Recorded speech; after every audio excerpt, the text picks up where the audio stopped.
You've decided it's time for you to finally hire a financial advisor. What's the best way to find a good one? There's a ton of advisors out there, and pretty much anyone can call themselves a financial advisor. In this video, I'll show you how you can find a financial advisor you can trust. Together, we'll explore 3 ways that you can personally use in your search. Again, this is the second video of a 3-part series on financial planners, and at the end, I'll give you a bonus tip. Where do we all turn to if we're looking to find an answer to a question? Where else but Google? So let's see what we can find there. Google, let's see what you got. We're gonna type in financial advisor near me, which I just learned is the most popular term that people use to find a financial advisor. And let's see what we find in here. Ameriprise, Edward Jones, and another Edward Jones advisors. The first thing that I notice here is these top 3 are big box firms, which are typically broker dealers. So remember from last time we said that we're looking to find a fiduciary. Again, fiduciaries are financial advisors who will act in our best interest. So let's see if broker dealers are actually fiduciaries. And let's go to this SEC website. All right, so seeing here that the legal standards are actually different. Investment advisors, broker dealers, those are the 2 main types of financial advisory firms. If you're working with a financial advisor, they're acting as a fiduciary, but broker dealers are subject to a different set of standards. So it looks like we don't really want to work with broker dealers. We're going to try to find a fiduciary. If you're interested in just knowing what to avoid if you're looking for the fiduciary, so let's just Google top broker in the US and see over here that essentially the top ones that you might end up seeing in your search are all of these broker dealer firms. So if you're looking for the fiduciary, that's probably not what you're looking for. The other thing that I'm noticing here is credentials. So some advisors will not have credentials. This one is a CFP, so that's good. Speaking about credentials, if we want to find one that has good credentials like a CFP or an AFC, one of the best ways to find CFP advisors is the CFP board. Let's just go straight to the source. CFP board is the one that oversees the CFP designation. And here in this website, cfp.net, let's click on find the CFP professional. And we can type in a zip code.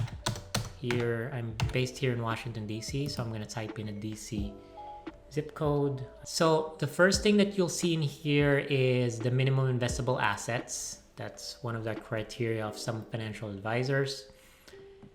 And again, you might see in here that some of the firms that will show up here are broker dealers. So maybe you want to skip that. Really high minimum investable assets. Usually, again, most advisory firms will target retirees or near retirees that have like 1 to 2 million. So it's not uncommon to find this type of minimum. And scroll down again, high minimums, broker dealer.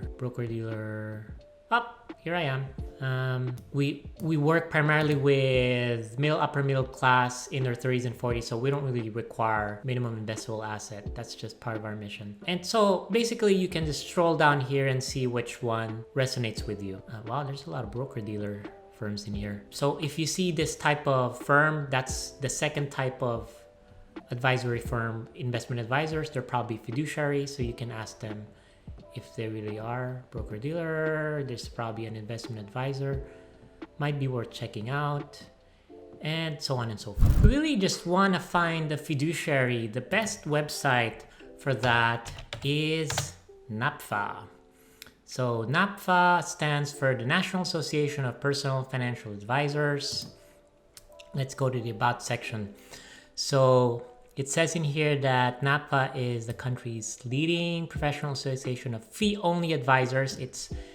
That's not a great term, but that's the one that the industry uses, which means that if you say fee only, they are committed to working in your best interest.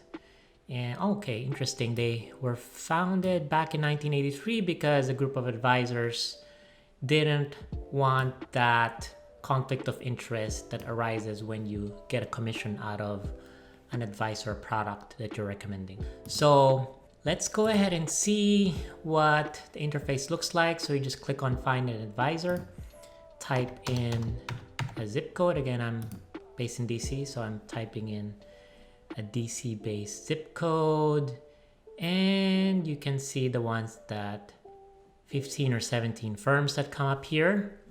And then you can just essentially check out their website. Marjorie here is a CFP, so that's a good sign. A CFA here is another designation that you wanna look out for. It's very rare that someone has a CFP and also has a CFA. CFA, if you're not familiar with that, is the most recognized designation on investments. So if you have someone that has a CFA, they know what they're talking about when it comes to investments. And here, yeah, okay, so usually you can just visit a website and just send an inquiry here through the NAPFA portal. And where is my firm? Okay, we're all the way down here. District Capital Management. And as you can see, I am a CFP and a CFA. And that's pretty much it. Now it can be kind of overwhelming, as you can see in here. You've sort of found a good pool of potential financial advisors that you might want to work with because they're all fiduciaries here, and a lot of them will have CFP designations.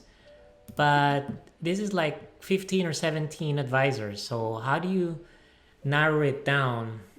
Well, one is you can compare the cost, because you all know that they already have good designations. And this is essentially the bonus tip that I'd like to share.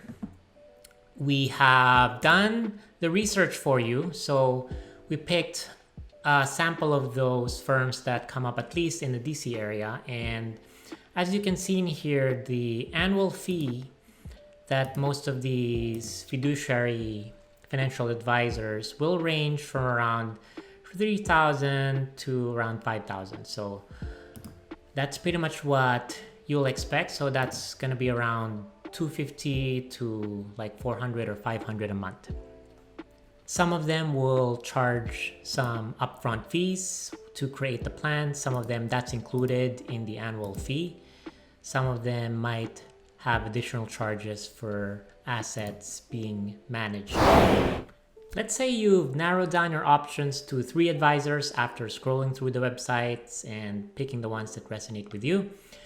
What questions should you ask then during your interview with these potential financial advisors? We cover that in our next video.